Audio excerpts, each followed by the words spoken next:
Hello, today we'll be talking about 10 important facts on dialysis that can actually save your life.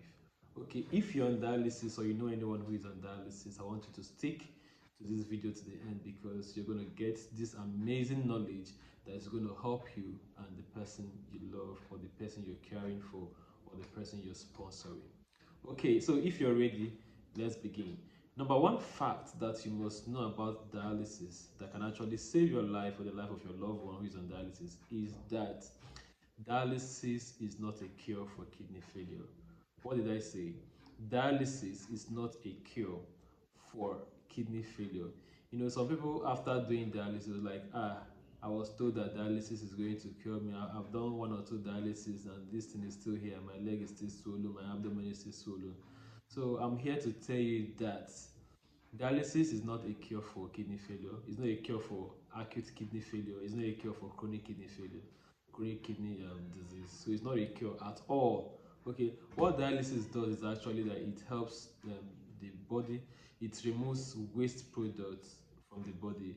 It also removes fluid from the body and helps to balance the body, balance the electrolytes in the body. Okay, so in fact, even the dialysis does not do all the work the kidney is supposed to do. The kidney has a lot of work to do, but the dialysis will just do few of them.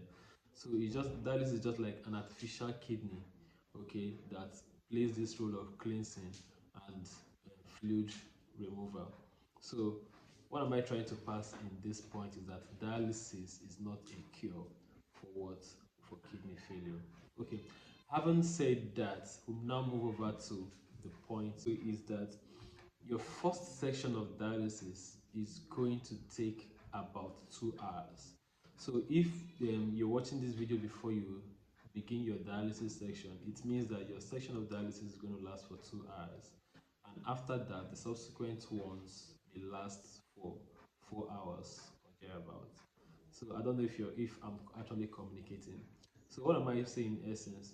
What I'm saying in essence is that the first dialysis is usually shorter than the subsequent dialysis.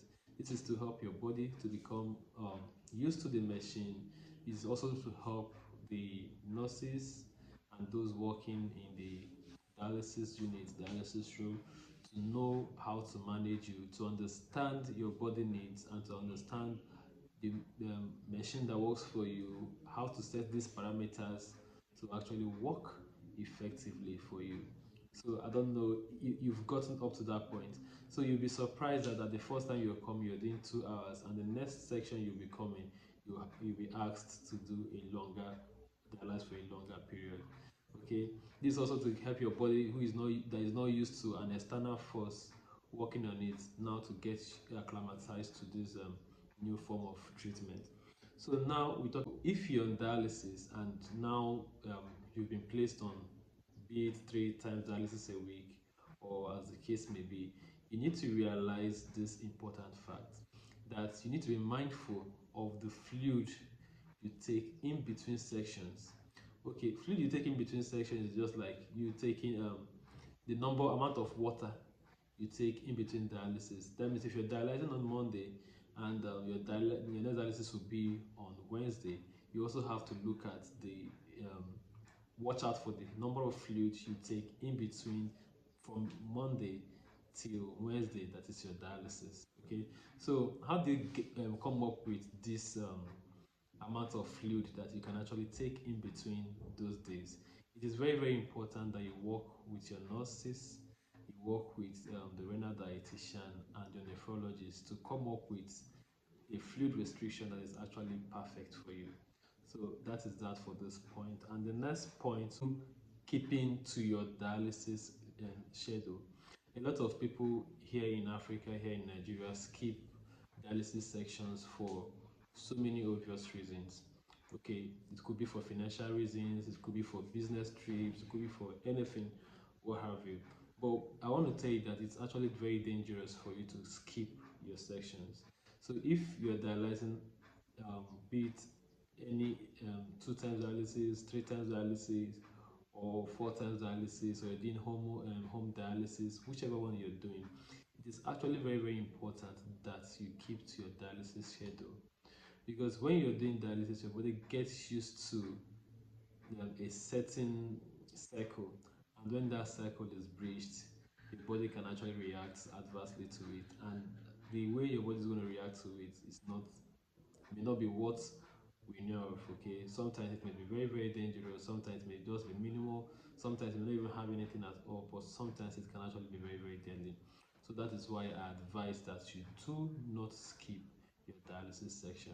In fact, this fact is very very important. Okay, so now we'll go over to this. Okay, or if you're preparing for dialysis, it is very very important and very very apt for you to learn about dialysis.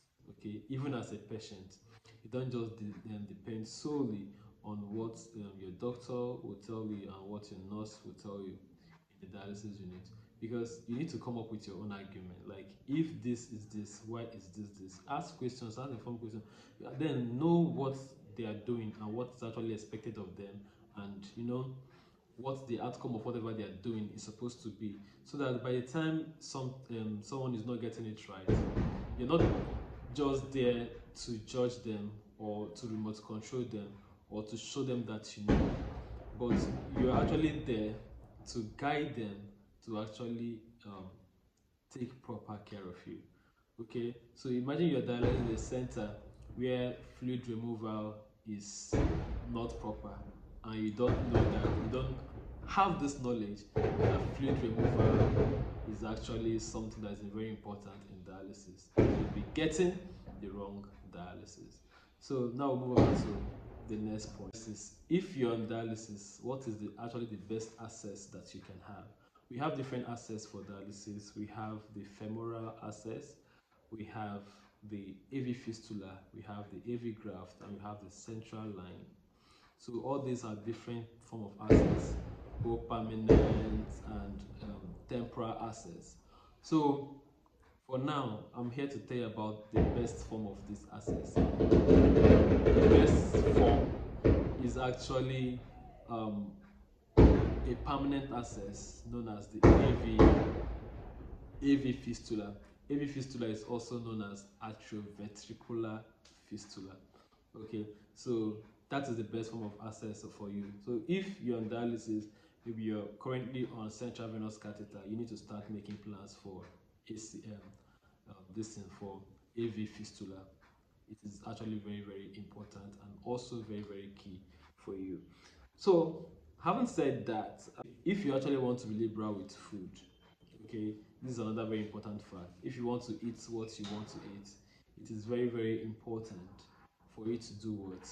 For you to maintain at least 3 times dialysis a week. So if you're dialyzing 3 times a week, it will give you room to eat whatever you want to eat, drink whatever you want to drink, live a fairly normal life. In fact, it will give you opportunity to play around with your diet and meals, okay, while you're maintaining a compulsory 3 times dialysis a week or even more, as the case may be. So we'll now move over to the next point. If you have actually chosen, if you've not chosen a place for dialysis, please listen to me very carefully. Okay, the place you are going to be dialyzing is very important. In fact, I did a video about this, so I wouldn't be stressing so much about it. We talked about 5 things to consider when you're choosing a dialysis center. So if you've not watched that video, I'm advising you to, after watching this video, go back to that video and watch 5 important things you need to consider when you are choosing a dialysis center. So if you're yet to choose a dialysis center, I want you to pay close attention to this. And if you have already chosen a dialysis center, I want you to also pay key attention to this, so you know if the place you're dialyzing is actually a safe haven, a place where you can actually run away from. Number one thing you have to look out for, let me just paraphrase, but you get the details in the other video I did. Okay, one thing you have to look out for is proximity. How close is the place to the house? How accessible is this place? The expertise of the people working there. You have to also look at your NHI, your health insurance, and so many other things. I think I talked about 5 exact things that you have to look out for in these different places. Okay, or 9. Okay, so if you're a business person, it means that you'll also be traveling from time to time, traveling from one place to the other. To do what? What are you traveling for? You're traveling for business trip, you're traveling for a holiday, you're traveling out of your state or region of residence, it is actually very, very important that you ask questions, you make inquiries of where you'll be dialyzing. Like if you're traveling from point A to point B, you'll be asking, where am I going to dialyze if I get to point B? I'm supposed to dialyze on Monday, and with my calculation right now, on Monday I'll be at point B. So if you know you're going to be at point B on Monday, you need to start working towards that point B. Okay, you're like, how many dialysis centers do we have there? How good are they? Make inquiries, the price. So when you travel, you don't miss your sections because you travel. You go there, you switch over, and you do your dialysis there. And when you come back to your base, you return to what you're doing. Okay, although there may be one or two things that that will actually mean a change for you, but you also need to adjust and adapt to this lifestyle. In fact, it is even better if we see dialysis as a new lifestyle instead of seeing it as a sickness that has come to us.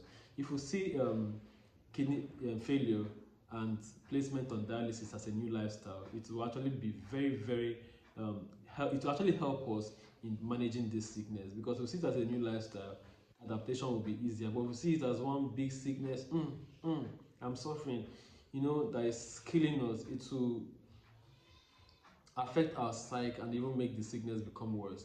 And now this when you're talking about kidney failure, it has a lot of emotional burdens on us, both the caregivers, both the patients, both the relatives. In fact, if one person has kidney failure in a family, it destabilizes not just the immediate family, the extended family, even the state will actually feel the impact. Okay, it's a very deadly condition.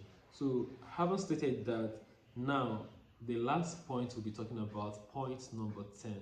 I want you to pay unwrapped attention to this, like very close attention to this.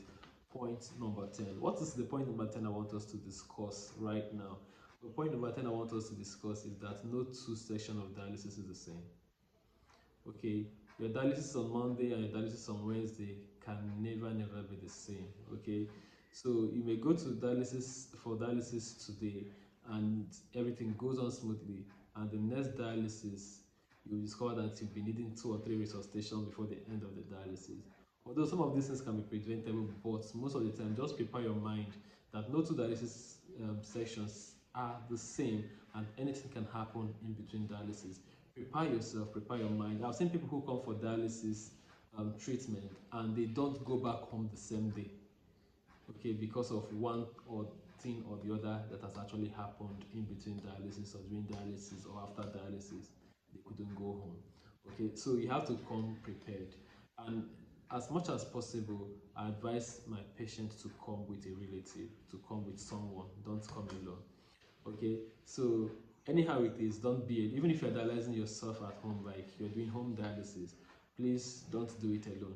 It's either better you have someone who is highly knowledgeable, or you get a nurse that will be there with you during this section. I don't know if this video has actually helped you to pick 1 or 2 things, important facts that can actually help you. If you listen carefully, I know that you would have learned a lot. I'm Monover Victory, your kidney health coach. In this very channel, we're dedicating it to teaching people on how to maintain a healthy kidney, and those who are suffering from kidney failure or kidney related issues already will teach you the best way to come out of it and to come out strong, or to pass through it with all that you have and come out strong. So click on the subscribe button, share this video, and drop a comment. I'm waiting for you in the next video.